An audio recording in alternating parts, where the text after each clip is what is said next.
Hi everyone. कैसे हो यार सभी लोग। तो आई थिंक लगभग एक हफ्ते के बाद मैं लाइव आया हूँ। ये लेक्चर रिकॉर्ड कर रहा हूँ क्योंकि तुम्हें पता है तबीयत ख़राब थी। और जो टेलीग्राम पे जुड़े हुए उनको तो सब पता रहता है, सारे अपडेट्स रहते हैं। खैर देर आए दुरुस्त आए, वापस से आ गए और रेगुलर लेक्चर चलते रहेंगे। ठीक है, अभी कोई इशू नहीं है, सब ठीक है। और आज फिर जब मैं आ ही रहा था, जब मैं पहला लेक्चर रिकॉर्ड कर ही रहा था कि रेगुलर करते हैं चीज़ों को दोबारा से, तो मेरे भी मन में एक सवाल था। मैंने भी वेक्टर चैप्टर पढ़ा दिया, और वेक्टर चैप्टर लगभग सभी कोचिंग्स में, सभी इंस्टीट्यूट्स में, सभी स्कूल्स में, हर जगह हो चुका होगा। और वेक्टर पढ़ने के बाद में दो सवालों के जवाब अभी तक बच्चों को मिले नहीं होंगे। I know that. और वो यही है कि why two types of vector multiplications and why not even one single type of vector division. हम दो टाइप के वेक्टर मल्टीप्लिकेशन डिफाइन कर सकते हैं, तो एक भी टाइप का हमारे पास में वेक्टर डिवीजन क्यों नहीं है। और 90 to 95% बच्चों को आंसर नहीं मिलता है। तुम खुद अपने बारे में सोच के देख लो, क्या तुम्हें ये आंसर पता है? अगर नहीं तो कमेंट बॉक्स में ज़रूर बताना। ये पूरा वीडियो देखना और फिर बताना कि तुम्हें अच्छा लगा कि नहीं लगा। ठीक है।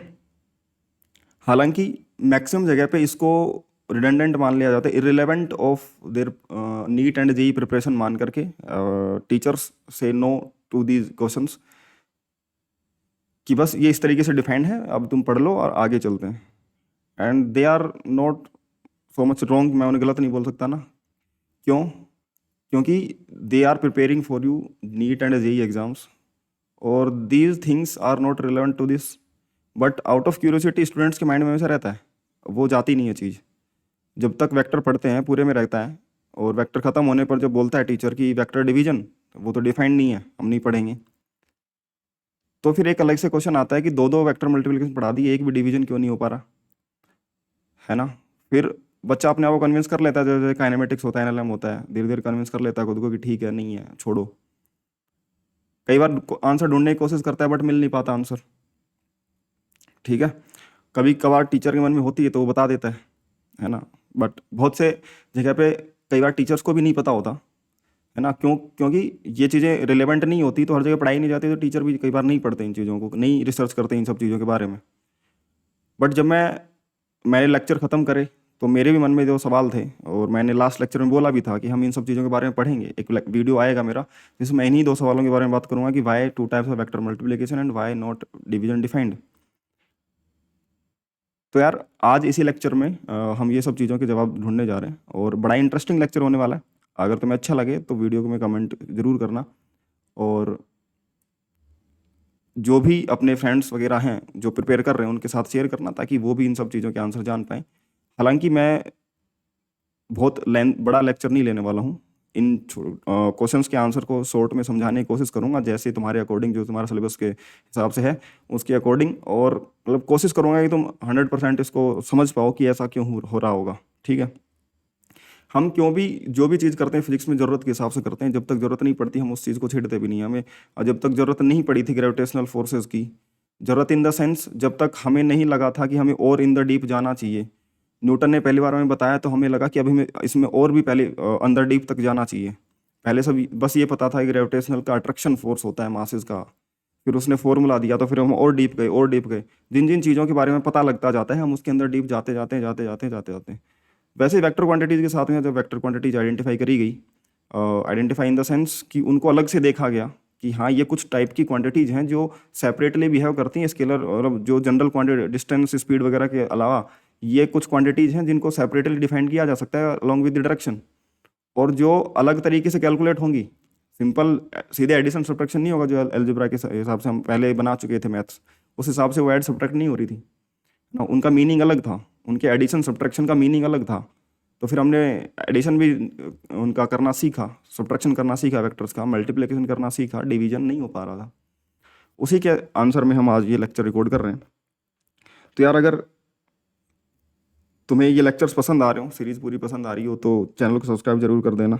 टेलीग्राम चैनल ज्वाइन कर लेना सारे अपडेट्स के लिए। और कोई भी क्वायरी हो तुम्हारी प्रिपरेशन से रिलेटेड, तुम्हारे किसी भी टाइप का कोई डाउट हो तो तुम मुझे व्हाट्सअप कर सकते हो। और अपना डाउट ग्रुप ज्वाइन कर लो, माफियाज डाउट क्लास ग्रुप, जहाँ पे 24/7 बच्चे डाउट अपने डिस्कस कर रहे होते हैं। मैं भी डेली लाइव आता हूँ, अभी कुछ दिनों से नहीं आ रहा था, 3-4 दिन से, क्योंकि तबीयत ख़राब थी तुम्हें पता है। बाकी मैं डेली यहाँ पे लाइव आता हूँ 10:30 PM पे रोज़, और डाउट्स लेता हूँ, डिस्कस करता हूँ बच्चों के साथ खुद, है ना। और अगर ये चीज़ें तुम्हें पसंद आ रही हो तो यार दोस्तों के साथ शेयर कर देना, ठीक है। और अभी उसी पे चलते हैं कि दो टाइप के वेक्टर डिवीजन मल्टीप्लिकेशन क्यों है और डिवीजन डिफाइंड क्यों नहीं है। सबसे पहले मैंने लास्ट लेक्चर जो लिया था उसमें मैंने समझाया था कि एप्लीकेशन ऑफ क्रॉस प्रोडक्ट, हम क्रॉस प्रोडक्ट पे चलते हैं क्योंकि यही एक ऐसा वेक्टर मल्टीप्लिकेशन है जिसका रिजल्ट भी वेक्टर आता है ना। तो हम पहले इसके बारे में थोड़ा सा जान लेते हैं, फिर हम उन सवालों पे चलेंगे। इसके एग्जाम्पल थे, मैंने बताया था टॉर्क और angular velocity, r cross F, omega cross r, ये वी देता है, ये टॉर्क देता है। तो आर क्रॉस दो लीनियर वेक्टर्स जो हम समझते हैं, जिनको अपन पोलर वेक्टर्स बोलते हैं, ठीक है ना, उनके क्रॉस मल्टीप्लिकेशन से तीसरा जो आया वो पोलर वेक्टर आया। और omega angular velocity polar vector के साथ में अगर हम सॉरी एक्सियल वेक्टर आया, और एक्सियल वेक्टर के साथ में जो ओमेगा एंगुलर वेलोसिटी होती है वो एक्सियल वेक्टर होता है, उसके साथ में हमने पोलर वेक्टर का मल्टीप्लिकेशन करा क्रॉस, तो एक पोलर वेक्टर हमें मिल गया। यानी कि जो तुम्हारे जो एक्सियल वेक्टर्स हैं वो कहीं ना कहीं दो पोलर वेक्टर्स के साथ में क्रॉस प्रोडक्ट के साथ में कहीं ना कहीं लिंक्ड होते हैं। या तो दो पोलर वेक्टर्स का या ट्रू वेक्टर्स जिनको हम बोलते हैं उनका क्रॉस मल्टीप्लिकेशन से पोलर आ रहा होता है, या फिर पोलर एक्सियल वेक्टर आ रहा होता है, या फिर एक्सियल वेक्टर का पोलर के साथ में करने पर कोई तीसरा पोलर वेक्टर हमें मिलता है। तो वो क्रॉस प्रोडक्ट के साथ में यानी कि रोटेशनल इफेक्ट के साथ में कहीं ना कहीं एक दूसरे से लिंक्ड होते हैं एक्सियल वेक्टर्स। समझ में आ गई क्या बात। तो ये हमने पोलर वेक्टर बोला कि पोलर वेक्टर कौन से होते हैं, जो सिंपल वेक्टर होते हैं जो पॉइंटिंग फ्रॉम एक पॉइंट से दूसरे पॉइंट की तरफ पॉइंट करते हैं, जैसे फोर्स हो गया, वेलोसिटी, डिस्प्लेसमेंट, ये सब चीज़ें, ठीक है, acceleration, position vector, electric field वगैरह, ये सब चीज़ें जो होती हैं ये पोलर वेक्टर्स होती हैं। और इनमें खास बात क्या है, मैं क्यों अलग से बता रहा हूँ इन चीज़ों को। हमें पता है कि पोलर वेक्टर्स सिंपल वेक्टर्स होते हैं और एक्सियल वेक्टर्स जो एक्सिस के अलोंग डिफाइंड होते हैं रोटेशनल इफेक्ट में, ये तुम्हें मैक्सिमम बच्चों को पता होगा। बट मैं यहाँ पे क्यों जिक्र कर रहा हूँ, ये कुछ अलग खास प्रॉपर्टी बताने जा रहा हूँ इन चीज़ों के बारे में, कि अगर कोई फोर्स है ये इस तरफ लग रहा है और तुमने उसके सामने मिरर रख दिया तो उसकी डायरेक्शन अपोजिट हो जाएगी उसमें। ये सिंपल एरोज की तरह है, सिंपल ऑब्जेक्ट की तरह है। जैसे मान लो एक एरो तुमने रख दिया होता, उसके सामने परपेंडिकुलर मिरर रखा होता तो उसकी जस्ट रिवर्स हो जाती उसकी इमेज। और अगर इस तरीके से रखा होता मिरर के पैरेलल तो उसके पैरेलल ही उसकी इमेज बनती। ये तो जनरल है ना, इसमें मतलब कुछ डिफरेंशिएटिंग फैक्टर नहीं है, ये तो हमें पता है कि ऐसा ही होता है किसी भी ऑब्जेक्ट के साथ में। ऐसा ही होता है कि सामने परपेंडिकुलर रखो तो वो रिवर्स कर जाती है उसकी मिरर इमेज। जो इधर होता है उसकी जो पास में होता है मिरर क्या करता है, जो पास में ऑब्जेक्ट है उसकी पास में इमेज बनाएगा, जो दूर है उसकी दूर बनाएगा, ऐसा ही करता है। तो ये वेक्टर जो हमने हमारे फोर्स, डिस्प्लेसमेंट, वेलोसिटी वेक्टर्स जो हैं वो सिंपल ऐसे वेक्टर्स होते हैं मिरर इमेज में, सिंपल ऑब्जेक्ट की तरह अपने रिफ्लेक्शन देते हैं। तो इसमें कोई नई चीज़ नहीं है। बट नई चीज़ होती है एक्सियल वेक्टर्स में, सिंपल रिफ्लेक्शन होता है उनमें। एक्सियल वेक्टर्स क्रॉस प्रोडक्ट के साथ में लिंक्ड होते हैं आपस में, कहीं ना कहीं क्रॉस प्रोडक्ट जरूर होता हो। अगर एक्सियल वेक्टर्स हैं तो उनको पोलर वेक्टर के साथ में कहीं ना कहीं क्रॉस प्रोडक्ट का रिलेशन जरूर होता है। और ये हमने अपने लेक्चर्स में पीछे पढ़ा भी है, नहीं देखे हो किसी ने तो पुराने लेक्चर जाके जो अपने वेक्टर के मैंने लेक्चर लिए हैं वो जाके एक्सप्लोर कर सकते हैं। काफ़ी अच्छे अच्छे इंटरेस्टिंग प्रॉब्लम्स के साथ में हमने लेक्चर्स खत्म कर रहे हैं प्रॉपर यही एडवांस ओलंपियाड लेवल तक, ठीक है ना। तो चलते हैं आगे। ये vectors defined along axis, axial vectors axis के अलोंग डिफाइंड होते हैं, associated with rotational and circular motion के साथ में एसोसिएटेड होते हैं सारे सारे। टॉर्क हो गया, एंगुलर मोमेंटम हो गया, एंगुलर वेलोसिटी हो गया। Vector the defined using cross product के उसमें फॉर्मेट में डिफाइंड होते हैं, कहीं ना कहीं रिलेटेड होते हैं।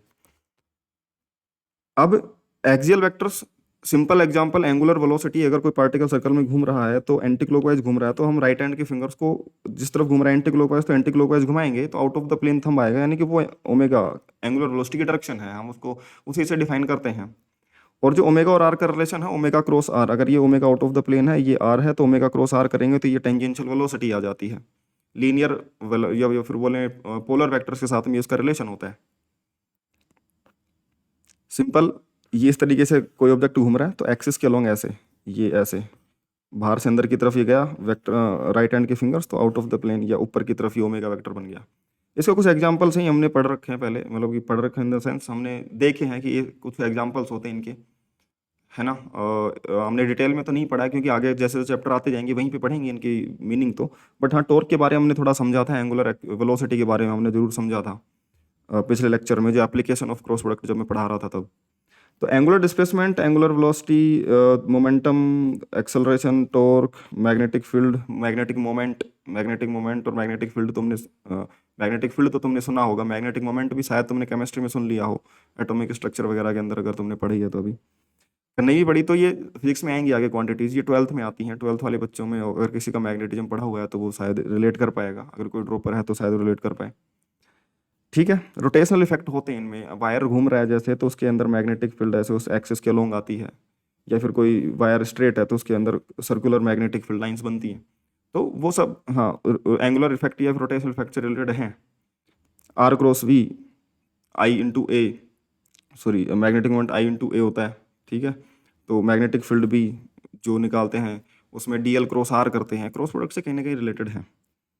खैर, इसमें खास बात क्या है, इसमें खास बात यह है कि जब पोलर वेक्टर्स की मिरर इमेज ली जाती है ना, यानी कि अगर कोई ऑब्जेक्ट ऐसे घूम रहा था, ये फ्रंट की बाहर की तरफ आया, ऐसे घूम के अंदर की तरफ गया, तो राइट हैंड की फिंगर से अगर मैं देखूंगा तो ये बाहर की तरफ आया, अंदर की तरफ गया, तो इसका ओमेगा वेक्टर एक्सिस के लोग इस तरफ आएगा, है ना। राइट हैंड के फिंगर को कर्ल करूंगा इस तरफ ऐसे, तो राइट हैंड साइड में इसका ओमेगा वेक्टर आएगा। अब जब मैं इसको मिरर रखता हूँ उसके सामने, तो होता क्या है कि मिरर किस तरीके से इमेज बनाएगा, मिरर क्या करेगा, ऑब्जेक्ट अगर पैरेलली ऊपर जाएगा तो इमेज भी ऊपर जाएगी, नीचे आएगा तो नीचे आएगी। समझ में आएगी अब। तो उसके प्लेन में वो रिवर्स नहीं करता चीज़ों को। तो होता क्या है कि ये जो ऑब्जेक्ट ऐसे जाएगा तो इसकी इमेज भी ऐसे ही जाएगी। फिर ये घूमे के अंदर जाएगा तो ये घूम के अंदर ही जाएगी पैरेलल प्लेन में, क्योंकि उसके पैरेलल प्लेन में ये मोशन हो रहा है। फिर ये ऊपर आएगा तो इसकी इमेज भी ऊपर ही आएगी, फिर ये घूम के बाहर आएगा तो घूम के बाहर ही आएगा। यानी कि जो ऑब्जेक्ट ऐसे घूम रहा था उसका ओमेगा वेक्टर इस तरफ था, तो उसका मिरर इमेज भी ऐसे ही घूम रहा था, उस मिरर इमेज का ओमेगा भी ऐसा ही है। ये डिफरेंस है इसमें एक्सियल वेक्टर्स में और पोलर वेक्टर्स में। उसको जब परपेंडिकुलर, ये ओमेगा जो था इस एक्सिस के अलोंग था, हमने इस ओमेगा के परपेंडिकुलर जब मिरर रखा तो इसकी डायरेक्शन रिवर्स नहीं हुई, ये उसी डायरेक्शन में रहा। सेंस ऑफ रोटेशन क्योंकि ऑब्जेक्ट का वही रहा, इसलिए ओमेगा की डायरेक्शन वही रही, वो फ्लिप नहीं करा। लेकिन अगर मैं पैरेलल रखता हूं, यानी कि ओमेगा को मैं मिरर के पैरेलल रखूंगा, तो ऑब्जेक्ट ऐसे रोटेट करेगा, ऐसे जाके ऐसे जाएगा, फ्रंट से जाकर के अंदर की तरफ। तो जब ये इधर जाएगा, ऑब्जेक्ट क्या इमेज क्या करता है मिरर की, अगर ऑब्जेक्ट पास में आ रहा है तो इमेज भी पास में आएगी।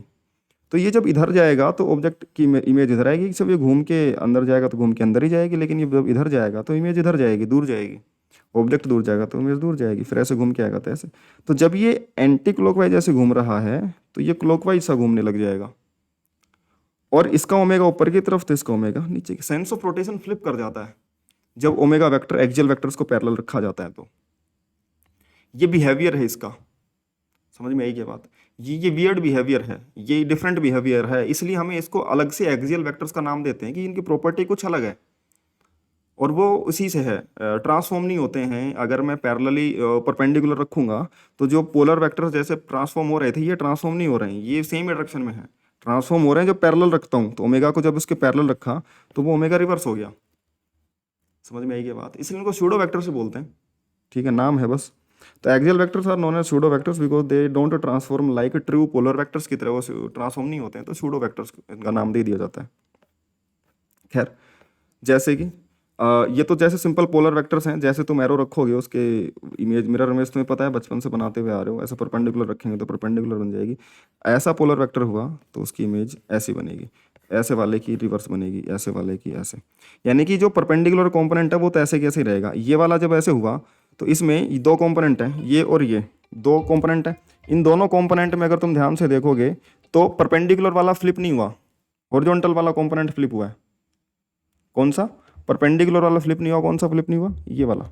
इस वेक्टर के दो कंपोनेंट थे, इधर और इधर। इसमें से ये वाला तो देखो परपेंडिकुलर वाला परपेंडिकुलर ही रहा, ये वाला फ्लिप हो गया, इसलिए नेट ओमेगा इधर बन गया। ठीक है, इसमें ये फ्लिप हो ही गया, पैरेलल वाला ही फ्लिप होता है। समझ में आ गई क्या यार? तो ये एक्सियल वेक्टर्स हैं। ठीक है, मैग्नेटिक मोमेंट जैसे करंट कैरिंग वायर में मैग्नेटिक फील्ड ऐसे निकलती है तो इसका रोटेशनल इफेक्ट इस तरफ दिखेगा, मिरर इमेज में करंट ऐसे दिखेगा तो उसका मैग्नेटिक फील्ड लाइंस ऐसे बन जाएंगी। टॉर्क आर क्रॉस एफ में ये एक्सियल वेक्टर है, और फोर्स जो लिखते हैं उसमें वी क्रॉस बी में बी एक्सियल वेक्टर है, तो फोर्स पोलर वेक्टर और वी पोलर वेक्टर है। तो कहीं ना कहीं ये पोलर, यहाँ पे ऐसा नहीं कि क्रॉस प्रोडक्ट करेंगे तो हमेशा पोलर वेक्टर्स आएंगे, दो पोलर वेक्टर्स के क्रॉस प्रोडक्ट से एक्सियल वेक्टर आएगा, ऐसा नहीं है कि अगर एक पोलर और एक एक्सियल को भी क्रॉस करोगे तो फिर तीसरा पोलर निकल के आ जाएगा। यानी कि कहीं ना कहीं बस क्रॉस प्रोडक्ट से रिलेटेड होते हैं। ठीक है, चलिए अब सवाल पे आ जाते हैं कि what is the need of to types of vector multiplication. हम जब ये वेक्टर का मल्टीप्लिकेशन, वेक्टर की अलजेब्रा डेवलप हुई, उससे पहले भी हम कुछ चीजें पहले से करते हुए आ रहे थे, जैसे कि प्रोजेक्शन लेना। किसी ट्रायंगल में अगर हम बोलें कि ये हाइपोटेन्यूस था तो इसका प्रोजेक्शन, ये हमें पता था कि इसका ये प्रोजेक्शन है। और ये जब ट्रिग्नोमेट्री हमने बेसिक डेवलप कर ली थी, ज्योमेट्री हमने बेसिक डेवलप कर ली थी, तो हमें पता था कि एच का ये कोस थीटा कॉम्पोनेंट ये बनता है और साइन थीटा कॉम्पोनेंट ये बनता है। और हम ये भी पता था कि अगर ये कोई बेस है और यहाँ पे ये इंक्लाइन प्लेन है, अगर हम यहाँ पे लाइट डालेंगे तो हमें प्रोजेक्शन पता था कि परछाई ऐसी बनेगी, इतनी लेंथ की बनेगी, इतनी लेंथ की परछाई बनेगी सुपर परपेंडिकुलर। तो प्रोजेक्शन वगैरह हमें पहले से पता थे। अब हम जब वेक्टर्स की बात कर रहे थे तो वेक्टर्स में भी डायरेक्शन थी, और वेक्टर में डायरेक्शन एक के अलोंग जाएंगे, एक से दूसरे की तरफ, तो कितना चलेंगे, एक से दूसरे की तरफ जाएंगे तो कितना चलेंगे, वो एक से दूसरे की तरफ प्रोजेक्शन ही तो था। तो उसके लिए हमने डॉट प्रोडक्ट को एक अपना वो बनाया कि हाँ, कोस थीटा वाला कंपोनेंट जो था और प्रोजेक्शन तो लेना है, प्रोजेक्शन वाली चीजें हमें पहले से जरूरत थी उन चीजों की, कि अगर मैं इस तरफ चला गया और एक इस तरफ चला गया तो ये वाला मेरी तरफ, मेरे अलोंग कितना चला होगा, मेरे अलोंग इतना चला होगा और मेरे से परपेंडिकुलर इतना चला होगा। ये सब चीजें देखने के लिए हम प्रोजेक्शन ले रहे थे। बस अब हमने इसका वेक्टर्स का जो डिस्प्लेसमेंट था बोल दिया कि प्रोजेक्शन दे दिया, इस डिस्प्लेसमेंट का इस डिस्प्लेसमेंट की डायरेक्शन में प्रोजेक्शन, इस वेक्टर का इसके डायरेक्शन में प्रोजेक्शन है, ए का इस तरफ ए कोस थीटा, बी का बी कोस थीटा ए की तरफ। समझ में आ गई क्या बात? तो यहाँ से ये डॉट प्रोडक्ट की थ्योरी मतलब शुरू हुई होगी। हम इसको डेवलप करने की कोशिश कर रहे हैं कि कहाँ से आया होगा। तो यहाँ से ये चीज़ें डेवलप होना स्टार्ट हुई, फिर हमने इनको नाम दे दिया, डॉट प्रोडक्ट बोल देते हैं भाई इसको ना, मल्टीप्लिकेशन।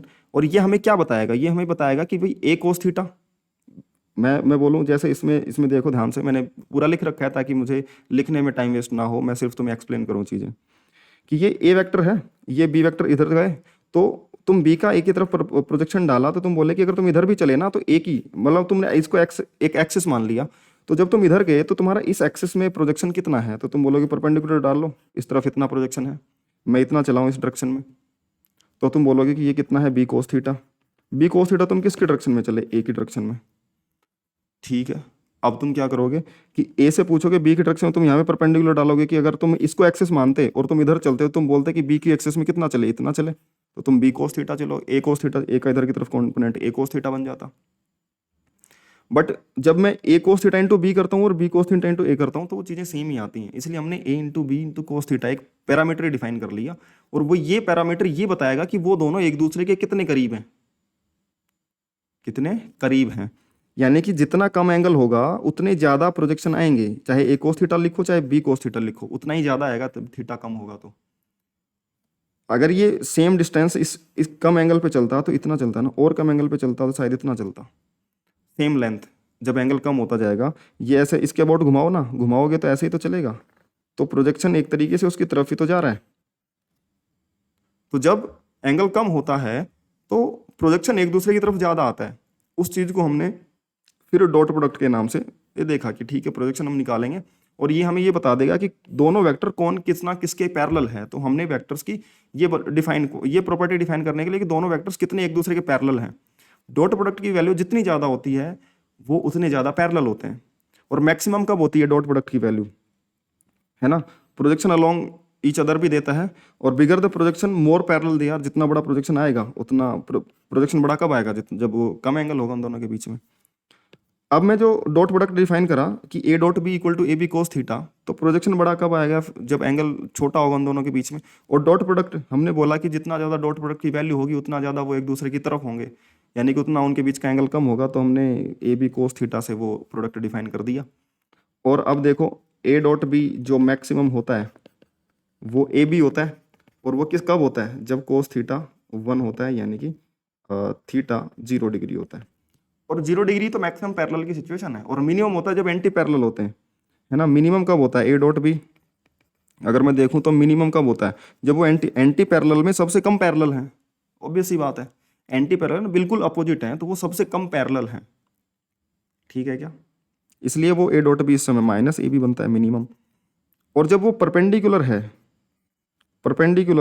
तो वो बिल्कुल भी पैरेलल नहीं है, इसमें कम से कम अपोजिट में तो पैरेलल था, इसमें तो कम से कम अपोजिट में पैरेलल था, लाइन पे तो था, लेकिन इसमें तो बिल्कुल भी पैरेलल है ही नहीं। समझ में आई क्या बात? ये तो बिल्कुल ही उसका प्रोजेक्शन एक दूसरे की तरफ है ही नहीं, एक दूसरे की तरफ उनका चलना ही नहीं है। अगर इस तरफ चलोगे तो इसमें कोई डिस्प्लेसमेंट नहीं हुआ, इस तरफ चले तो इस तरफ कोई डिस्प्लेसमेंट नहीं हुआ। थीटा पे ए डॉट बी जीरो, क्योंकि यहाँ पे कोई पैरेलल कंपोनेंट है ही नहीं, यानी कि वो बिल्कुल भी पैरेलल नहीं है। अब हम बोल सकते हैं ये तो जस्ट अपोजिट वाला सेंस तो बना रहे हैं कि लाइन तो पैरेलल है कम से कम उनके बीच की, तो अपोजिट में पैरेलल है, अपन ऐसा बोल सकते हैं इस चीज में। लेकिन ये तो बिल्कुल भी कोई पैरेलल वाला सिनेरियो नहीं है, इसलिए डॉट प्रोडक्ट जीरो होता है 90 डिग्री पे। तो ये हमें कितने पैरेलल हैं एक दूसरे की तरफ, कितने इंक्लाइंड हैं, किसी एक डायरेक्शन में कितना पॉइंट कर रहे हैं, दोनों एक दूसरे की तरफ कितना पॉइंट कर रहे हैं, या फिर किसी फिक्स डायरेक्शन में, ये ए है ये बी है, ए बीच की डायरेक्शन ले लो, कितना आएगा, जितना कम एंगल होगा उतना एक दूसरे बीच के डायरेक्शन में कंपोनेंट आएंगे उनके। समझ में आई क्या बात? तो इंटरेस्टिंग लग रही होंगी चीज़ें, लग रही होंगी, बने रहो। अभी और चलते हैं, आगे चलते हैं क्रॉस प्रोडक्ट पे।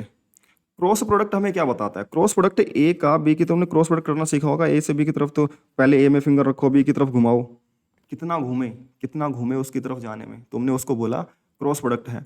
जितना ज़्यादा घूमना पड़ेगा एक वेक्टर से दूसरे वेक्टर की लाइन में जाने के लिए, जितना ज़्यादा घूमना पड़ेगा, बिल्कुल पैरेलल होने में नहीं, उसकी लाइन में जाने के लिए, एक वेक्टर से दूसरे वेक्टर की लाइन में जाने के लिए कितना घूमना पड़ेगा, वो तुम्हारा क्रॉस प्रोडक्ट है एक तरीके से। तो ये बता दो तुम्हें कितने परपेंडिकुलर, जितने ज़्यादा परपेंडिकुलर होंगे वेक्टर्स उतना ज़्यादा घूमना पड़ेगा। तुम्हारे दिमाग में आ रहा होगा कि सर ऐसे ऑब्ट्यूज एंगल में भी तो ज़्यादा घूमना पड़ेगा, लेकिन नहीं, उसकी लाइन में जाने के लिए एक वेक्टर ऐसे एक वेक्टर ऐसे, उनकी लाइन तो ये है ना, इस वेक्टर को सिर्फ इतना घूमना है। समझ में आई क्या बात? और परपेंडिकुलर वाले को इसकी लाइन में आने के लिए इधर भी देखो इतना घूमना पड़ेगा, इधर भी इतना घूमना पड़ेगा, सबसे ज़्यादा घूमना पड़ेगा जब वो परपेंडिकुलर हैं।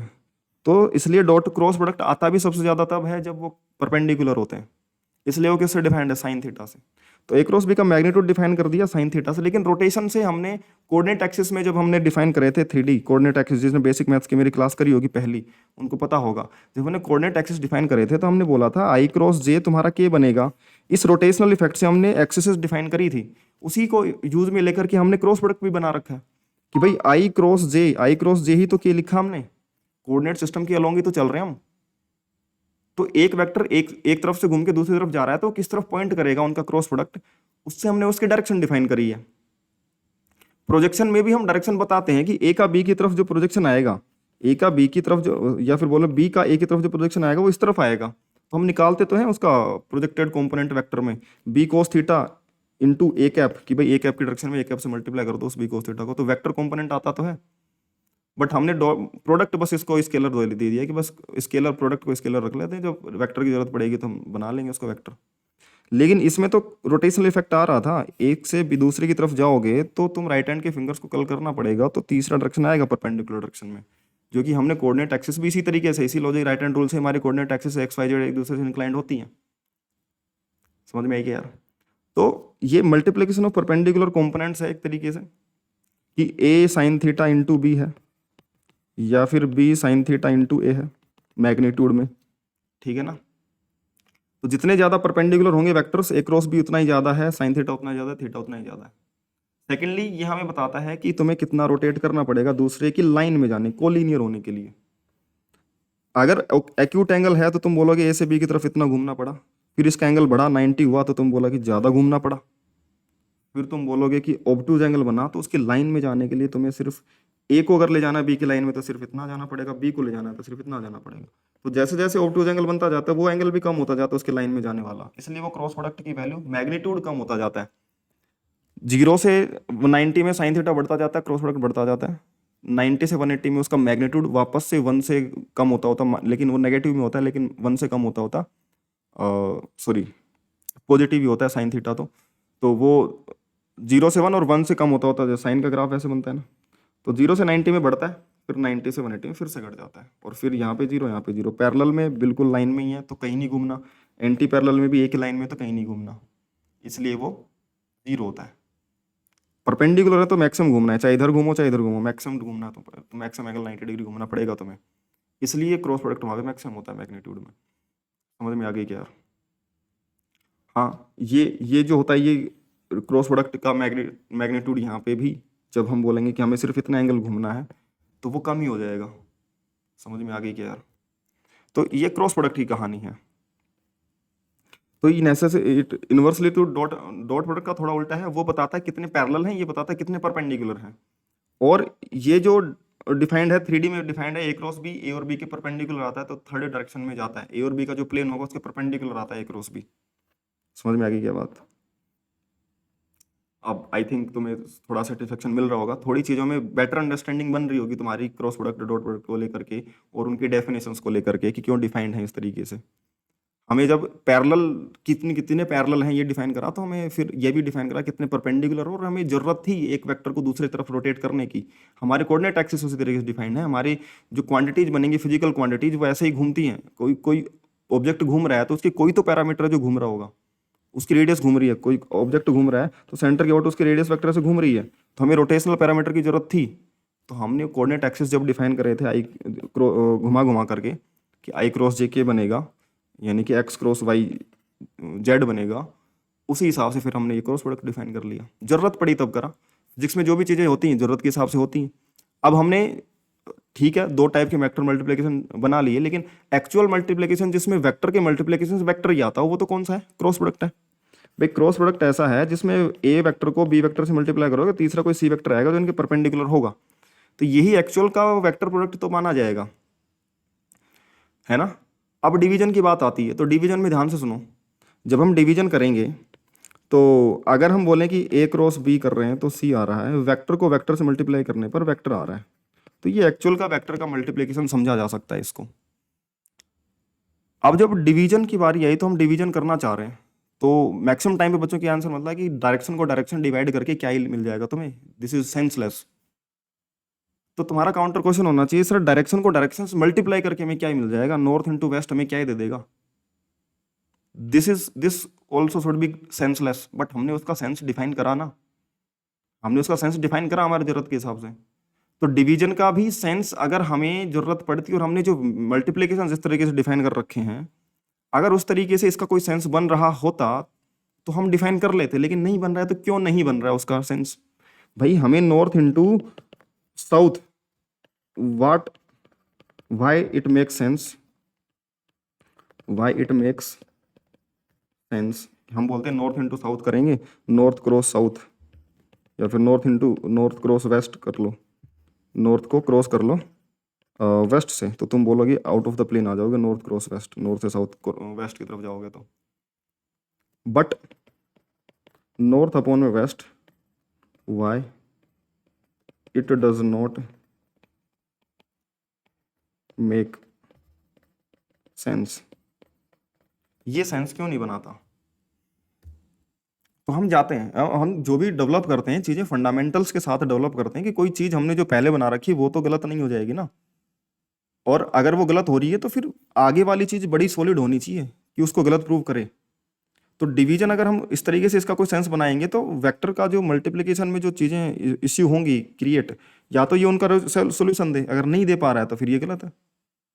तो हम वही चीज़ देखेंगे कि जब हम मल्टीप्लिकेशन से डिवीजन पे जाते हैं, हमने बोला कि एडिशन हमने डिफाइन कर लिया कि चलो वेक्टर एडिशन ऐसे करते हैं, और बोला सब्ट्रैक्शन, तो सब्ट्रैक्शन की जब बारी हमने आई तो हम बोलते हैं किसी भी, चाहे अलजेब्रा लीनियर वाले में बात करें अलजेब्रा में या वेक्टर अलजेब्रा में बात करें, हम यही बोलते हैं कि subtraction addition of negative vector,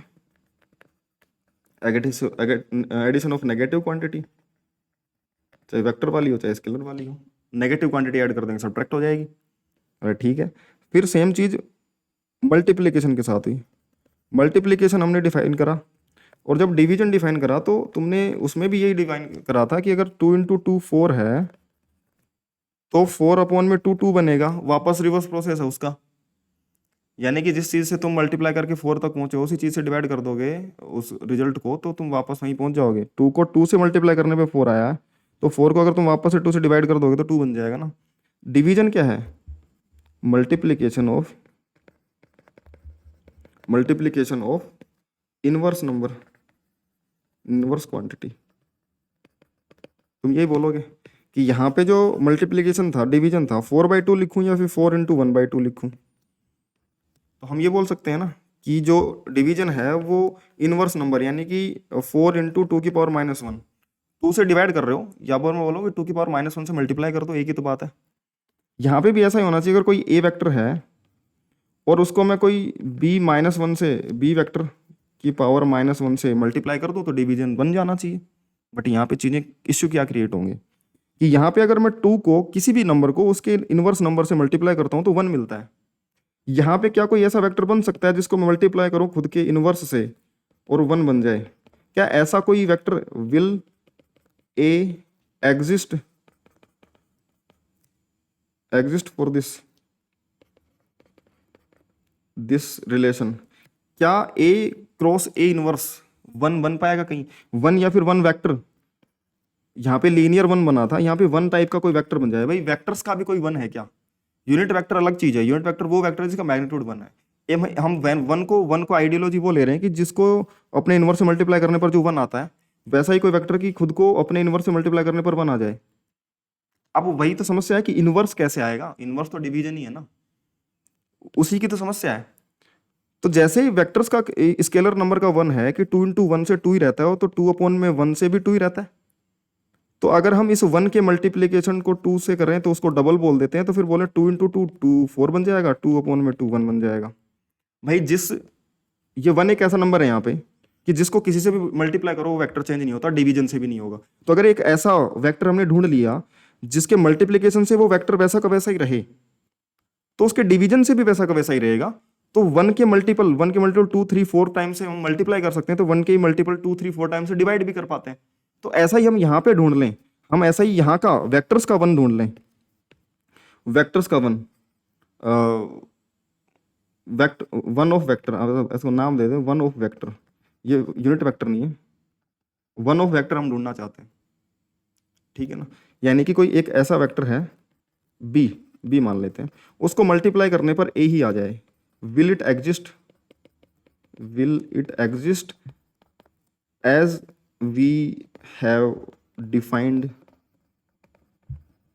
our multiplication? क्या हमने जो अपना मल्टीप्लीकेशन डिफाइन कर रखा उसके हिसाब से ऐसा पॉसिबल है?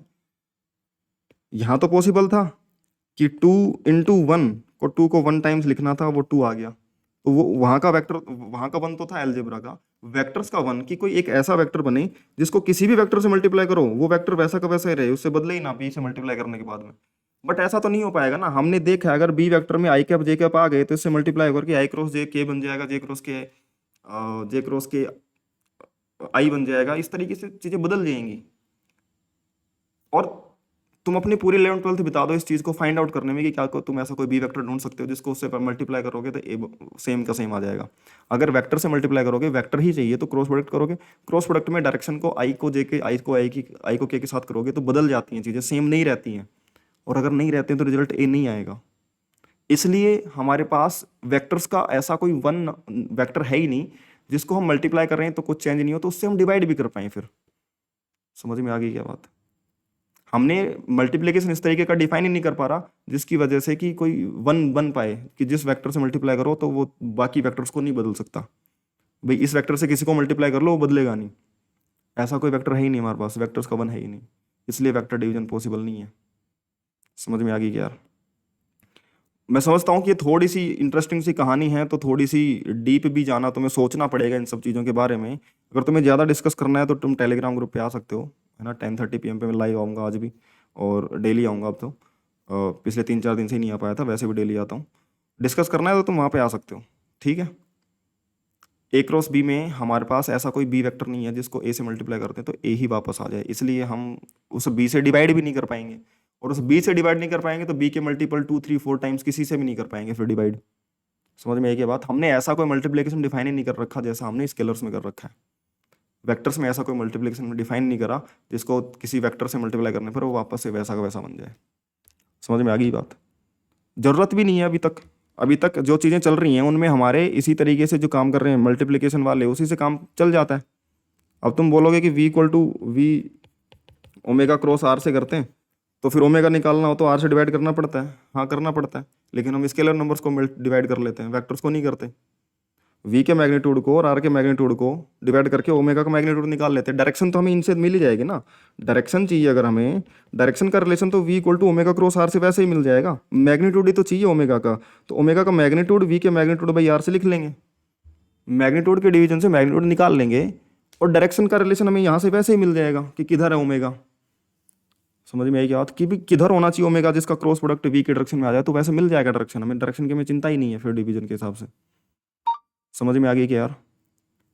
तो इसलिए हमें जरूरत भी नहीं है, जरूरत पड़ी तो हो सकता है कि रूल कोई डिफाइन कर दे कि इस तरीके से करो आज से, है ना। मल्टीप्लिकेशन में भी तो हमने रूल डिफाइन करे ना जब हमें जरूरत पड़ी तो डिवीजन की ऐसी कोई खास जरूरत पड़ गई किसी दिन, हो सकता है इन फ्यूचर, बट अभी जो हमने वेक्टर्स डिफाइन कर रखे हैं इसके अकॉर्डिंग तो नहीं होगी वो डेफिनेशन, अगर होगी तो कुछ अलग होगी।